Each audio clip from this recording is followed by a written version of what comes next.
मजे की बात बताऊं कि जब तुम उस अवस्था को स्पर्श, जैसे परमात्मा की एक अवस्था होती है, उस अवस्था को कभी कभी स्पर्श करोगे, वो अवस्था इतनी विचित्र है, क्योंकि परमात्मा को भी विचित्र ही कहा गया है, एनिग्मा, विचित्र है वो। विचित्र मतलब जो मन की समझ में ना आ रहा, तद्दन विभिन्न।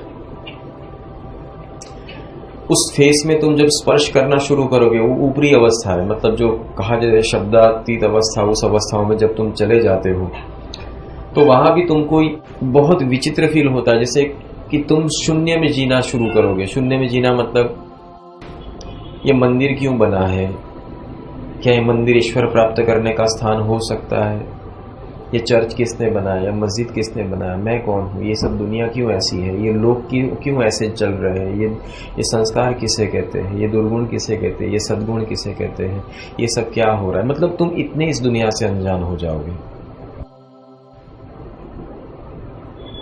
सब कुछ तुम्हारे लिए बेगाना सा लगेगा, यहां तक कि तुम भी तुम ना रहोगे, एक दृष्टा मात्र रह जाओगे। सब कुछ एक विचित्र लगेगा, जैसे कि तुम यहाँ आसपास एक ऐसी अवस्था में, उस अवस्था में चले जाओगे तो वो लगेगा जैसे कोई झगड़ रहा है, कोई हंस रहा है, कोई मर रहा है, कोई जन्म ले रहा है। तुम्हें सब कुछ एक क्रिया मात्र ही लगेगा, उससे तुम्हें कोई, वहां पर तुम्हारी कोई संज्ञा न प्रकट होगी, न वो संज्ञाएं तुम्हें स्पर्श कर सकेगी। जब उस अवस्था में जाते हो तब तुम लायक बनते हो परावस्था में जाने के लिए। क्या जीवन में ऐसी कोई लायका तुमने पाई है?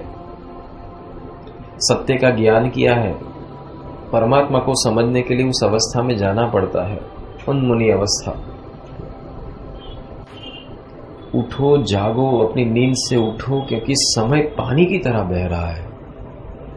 हर रोज आईने में जाते हो, देखते नहीं हो कि अब शरीर शिथिल हो रहा है, शरीर कमजोर हो रहा है, बाल सफेद हो रहे हैं, धीरे धीरे झुर्रियां आ रही है, शरीर पहले जैसा नहीं रहा, मैं कुछ अलग दिशा में प्रगति कर रहा हूं। ये शरीर नहीं, एक पौधा है जो वृद्धि कर रहा है। तुम में से जो लोग वृद्धावस्था में पहुंच चुके, तुमको ऐसा लगेगा जैसे कल ही में बच्चा था, कल सुबह में बच्चा था, दोपहर में मैं जुआन हुआ, शाम को मैंने संसार रचाया और आज अभी बूढ़ा हो गया, आज अभी बूढ़ा हो गया। बस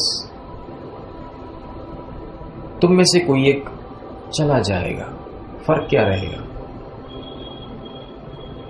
हम सब ये देखते भी है, पर हम उस सॉफ्टवेयर का हिस्सा बन चुके हैं, इसीलिए चुप रहेंगे, देखा करेंगे। यहां से भी कोई एक व्यक्ति रुखसत हो जाए तो तुम लोग वो रुखसत हुए वहां तुम्हारे हृदय में एक घात नहीं लगेगी, एक स्ट्राइक नहीं होगी, गुजराती में कहने फाड़ पड़ेगी।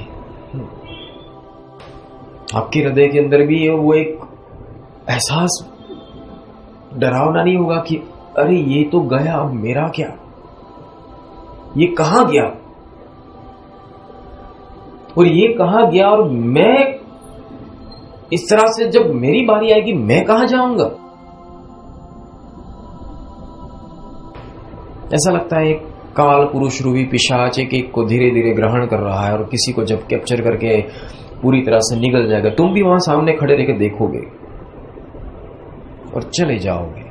तुम्हारे सामने कोई चला जाएगा, बस जिसे चला जाता है तुम वही संसारी क्रियाओं में आ जाओगे। चलो भाई ये इंसान चला गया, अब शमशान वाले को कांटेक्ट करो, लकड़ियों का इंतजाम करो, ननामी मंगवाओ, उसके ऊपर उसको बांधो, नारियल ले आओ, चार ओर लगा दो, फिर इसके ऊपर वो कंकु छांटो, फूल पहना दो, चारों लोग आओ, फिर कोई वहां से वो अग्नि लेके आएगा। तुम्हें मालूम नहीं सब क्यों कर रहे हैं, बस परंपरा है, लोग कर रहे हैं मैं कर रहा हूं, क्यों मालूम नहीं है पर करना पड़ता है, लोग क्या कहेंगे।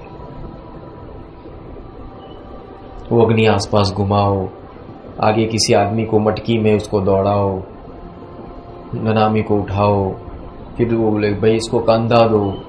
अरे चला गया, उसको कांधा देना, इस शरीर को क्यों कांधा दे रहा है? राम बोलो भाई, राम बोलो। क्या क्या कौन सा राम? क्यों तुम बोल रहे हो? तुमने देखा है? परंपराओं में चल रहे हो, बस परंपरा परंपरा परंपरा परंपरा। सत्य क्या है मालूम नहीं, परंपरा में तो जाना है।